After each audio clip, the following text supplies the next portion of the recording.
दोस्तों, अमेरिका से इमिग्रेंट्स के लिए आज दो अपडेट्स हैं। दोनों अपडेट्स बहुत इंपॉर्टेंट हैं। 10 जुलाई 2026 है, फ्राइडे है। चैनल को सब्सक्राइब कर लीजिएगा, वीडियो को आखिर तक देखिएगा और कोई लाइक शेयर कमेंट कर दीजिएगा। पहली अपडेट तो बहुत ही ज़बरदस्त है। हर ग्रीन कार्ड होल्डर, हर वर्क वीज़े वाले का ये ख्वाब होता है कि वो अपने पेरेंट्स को विजिट वीज़े पर अमेरिका बुलाए और अमेरिका दिखाए, क्योंकि वो उनको ग्रीन कार्ड पे स्पॉन्सर नहीं कर सकता, वो सिर्फ और सिर्फ सिटीजन कर सकता है। तो कल रात को मेरे पास एक केस आया है वालदैन के पेरेंट्स के विजिट वीज़े का। आज मैं आपको ए से जेड तक वो सारा केस सुनाऊंगा, जिससे आपको बहुत गाइडलाइन और बहुत हौसला भी मिलेगा। तो दोस्तों, पहले मैं जो वालदैन है उनकी आपको उनका प्रोफाइल बता दूं। वालदैन कोई जॉब नहीं करते, कोई बिजनेस नहीं है, कोई उनकी प्रॉपर्टी नहीं है जिसके उनको रेंट आता हो, कोई बैंक बैलेंस नहीं है। ठीक हो गया जी। यानी कि स्ट्रॉन्ग टाइज के माध्यम में उनके पास फाइनेंशियली कुछ नहीं है। बेटा जो है, और वालदैन की उम्र 60 साल से ऊपर है, 70 साल से नीचे है। बेटा जो है वो अमेरिका में वर्क वीज़े पे है, कोई ग्रीन कार्ड नहीं है, कोई सिटीजनशिप नहीं है। वह अब उस बेटे ने क्या किया कि DS-160 फिल किया वालदैन की तरफ से और विजिट वीज़ा अप्लाई कर दिया, और उसमें लिखा कि खर्चा जो है वो बेटा पे करेगा, सारा आने जाने का, रहायश का, सब कुछ बेटा पे करेगा। ये दोनों वालदैन चले गए जी इंटरव्यू के लिए। इंटरव्यू में उनसे सवाल हुआ कि आप क्या करने जा रहे हैं। ज़ाहिर बताया कि बेटा अमेरिका में वर्क वीज़े पे उसको मिलने जा रहे हैं, ये जॉब करता है। अगला सवाल उन्होंने किया कि आपका खर्चा कौन पे करेगा। उन्होंने कहा जी बेटा ही पे करेगा।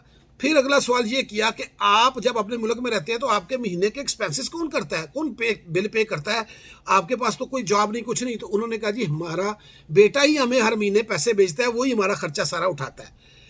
उसके बाद उन्होंने उनको ये बात कही कि हमें शक है कि आप अमेरिका जाकर वापस नहीं आएंगे, तो आप हमें बताएं कि आप अमेरिका से वापस क्यों आएंगे। तो उन्होंने फिर बताया कि भाई हमारे और बच्चे भी यहाँ हैं, तो इसलिए हमने आना ही आना है, हमारी ट्राइज अपने बच्चों के साथ है, हम सिर्फ 2-3 हफ्ते के लिए जा रहे हैं बेटे को मिलने और फिर हम वापस आ जाएंगे, और ये सारा मामला है। उसके बाद जो वीज़ा अफसर था वो उसने कुछ देर सोचा और उनको 221G दे दिया, यानी कि वीज़ा रिफ्यूज़ नहीं किया। 221G देने के बाद साथ उनको क्या उनसे मांगा, बेटे से कहें कि वो एफिडेविट ऑफ सपोर्ट I-134 दे, अपना बैंक स्टेटमेंट दे और अपनी पे स्टेप्स दे जो वो जॉब करता है। ये 3 चीज़ें हमें बेटे से लाकर अपलोड करके दें, फिर हम आपके केस पे सोचते हैं। अब ये बिल्कुल एक मतलब कि बड़ा एक अनोखा केस हो गया, बड़ा यानी कि इस तरह होता है। अब ये इस तरह का सेम केस 2 महीने पहले भी मेरे पास आ चुका है, मैं आपको बता चुका हूँ। अब अगला स्टेप सुने। अब बेटा जो है उसकी जॉब बहुत अच्छी है, यहाँ पे ज़्यादा पढ़ी लिखी जॉब है, वो अपना वर्क वीज़े पे हैं तो ज़्यादा एग्जेक्टिव जॉब है। उन्होंने जनाब अपनी सारी चीज़ें पूरी की और अपलोड कर दी हुई हैं, और कल ही अपलोड की हैं। मेरे से उन्होंने कुछ सवाल करे थे इसलिए फ़ोन किया। अब उन्होंने 221G में ये सारी चीज़ें क्यों मांगी, वो देखना चाहते हैं कि बेटा जो है उसकी इतनी वर्थ है कि वो माँ बाप को अमेरिका टिकट दे के बुलाए, उनको यहाँ रखे, खिलाए पिलाए, अगर खुदा न खास्ता मेडिकल का मसला पड़े तो उनकी इंश्योरेंस या मेडिकल कर सके। वो ये चीज़ चेक करना चाहते हैं उनके बैंक स्टेटमेंट से, उनकी अपना जॉब से, उनके पे स्टॉप से। तो वो चीज़ें उनकी परफेक्ट है, उन्होंने सारा कुछ भेज दिया, और मुझे बड़ी उम्मीद है कि 2-3 दिन के अंदर या हफ्ते 10 दिन के अंदर उनको वीज़ा मिल जाएगा, क्योंकि यही वो चाहते थे। अब इससे क्या साबित हुआ कि आप भी, अब 2-3 चीज़ें मैंने आपको करनी है, बड़ी इंपॉर्टेंट है। पहले तो यह है कि आप भी ये इस मौजू के ऊपर अपने वालिदैन का वीज़ा अप्लाई कर सकते हैं। मैं कभी किसी को मना नहीं करता, अप्लाई करना चाहिए। अब ये देखना है कि आप फाइनेंशियली यहाँ कैसे हैं, ये बड़ा इंपॉर्टेंट है। बिजनेस करते हैं, जॉब करते हैं, जो भी करते हैं, आप इस काबिल हैं कि आप अपने वालिदैन का सारा खर्चा उठा सकें। इन साहब ने मुझे एक बात बड़ी ज़बरदस्त की। उन्होंने कहा बोबी भाई हम सादा लोग हैं, सादे ही डॉक्यूमेंट्स बनाए और सादा ही इंटरव्यू दिया और हमारा काम हो गया। बात बिल्कुल सही है, आप इसको सादा रखें, बजाय इसके कि पूरी फाइल देकर उनको भेजें, सीधी बात करें। और या देखें, इसमें मेरी राय ये है कि आप पहले भी ये सारे डॉक्यूमेंट्स भेज सकते हैं और बाद में भी भेज सकते हैं। मेरे पास जो 2 केस आए हैं उन दोनों के पास इंटरव्यू के वक्त डॉक्यूमेंट्स नहीं थे, और दोनों बच्चे वर्क वीज़े पे थे जिन्होंने वालिदैन को बुलाया। और पहले जो 2 महीने पहले केस आया था और एक जो कल आया है, और उनसे दोबारा डॉक्यूमेंट्स, सेम डॉक्यूमेंट्स पहले वाले केस से भी मांगे गए थे। तो आप साथ भी लेके जा सकते हैं और बाद में अगर वो मांगे भी दे सकते हैं।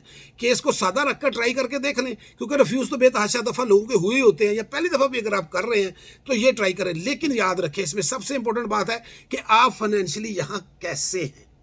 आप अगर स्ट्रोंग है, अच्छी जॉब है, अच्छा बिजनेस है, तो फिर इसमें बहुत ज़्यादा चांसेस है। कमेंट्स में बताइएगा कि अभी तक इस तरीके से कितने लोगों को वीज़ा मिल चुका है। प्लीज़ लाजमी ज़रा लिख दीजिएगा ताकि दूसरे लोगों को मोटिवेशन मिलती है। मोटिवेशन के लिए ये वीडियो बना रहा हूँ ना, ताकि सारे लोग जिनकी ख्वाहिश है कि वालिदैन आएँ वो ये काम करें। दूसरी बात यह है कि अब इसको प्लीज़ वालिदैन तक ही रखें। उसकी वजह बताता हूँ। वालिदैन का एज फैक्टर होता है, उन्होंने कोई जॉब नहीं करनी होती, कोई ऐसा मामला नहीं होता, रिटायर्ड लाइफ होती है। अब अगर आप इसको लेकर जाएंगे ना बहन भाइयों पे, कज़नों पे, यंग लोगों पे, तो ये बड़ा मुश्किल है। उधर ये फार्मूला नहीं लगना। फार्मूले से मुराद ये है कि यंग लोगों के ऊपर तो उनको सीधा सीधा शक होता है कि इसने वापस नहीं आना है, इसने तो वहाँ गायब हो जाना है, असैलम ले लेना है। इसलिए यंग लोगों का इस तरह का मामला मुश्किल होता है। वालिदैन के ऊपर वो ट्रस्ट करते हैं इस सूरत में कि अगर बच्चा वहाँ उनको अफोर्ड कर सकता है। ये आम तौर पर ऐसा मैंने नहीं देखा। मेरे पास सिर्फ 2 केस अभी तक आए हैं। बाकी अब आप लोग कमेंट्स में बताएंगे कि आप लोगों के साथ क्या क्या हुआ है, तो इससे और लोगों को फ़ायदा होगा। दूसरी अपडेट जनाब ये है कि आज डिपार्टमेंट ऑफ जस्टिस ने एक फिगर दिया है कि प्रेसिडेंट ट्रंप के आने के बाद और प्रेसिडेंट ट्रंप के आने से पहले जो लोग असाइलम अप्लाई करते थे तो कितने % लोगों को ग्रांट होता था। तो प्रेसिडेंट ट्रंप से पहले तकरीबन 48 से 50% के दरमियान लोगों को असाइलम ग्रांट होता था। अब प्रेसिडेंट ट्रंप के आने के बाद 8.8% पे आ गया है। 8.8% लोगों को सिर्फ असाइलम ग्रांट हो रहा है। 91 या 92 जितना भी है उतने % लोगों को अब असाइलम नहीं मिल रहा। ये आज उन्होंने फिगर्स दिए हैं, यानी कि असाइलम के ऊपर भी, ग्रांट के ऊपर भी बहुत सख्ती हो चुकी है। चैनल को सब्सक्राइब कर लीजिएगा। Thank you so much.